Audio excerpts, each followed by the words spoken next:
mga balitang bago sa Rapido Hataw Balita. Kasama sina Ray Sibayan at Romel Fuertes.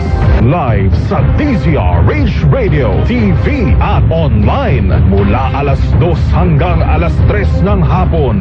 Rapido Hataw Balita. Tambalang Anthony Taberna at Jerry Baha ang gigising sa inyong umaga dahil lalatay ang humahagupit na diskusyon at komentaryo Lunes hanggang Biyernes sa 2x2.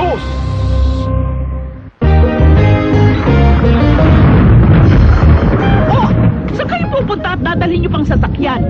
Naulan na naman. Siguruhin nyo hindi kayo matatrap sa baha. Dapat may flood hazard map kayo lagi.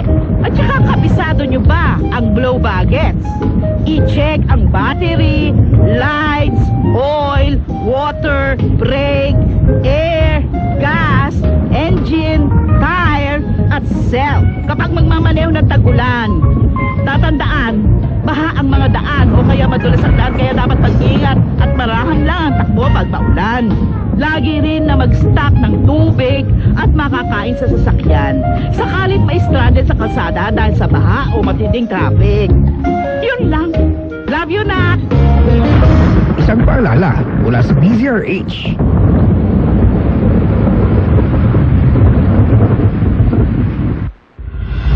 Tuloy-tuloy ang pagtulong, tuloy-tuloy ang pagseserbisyo at tuloy-tuloy ang balitaan kasama si May Binauhan sa Operation Tulong mula Lunes hanggang Biyernes.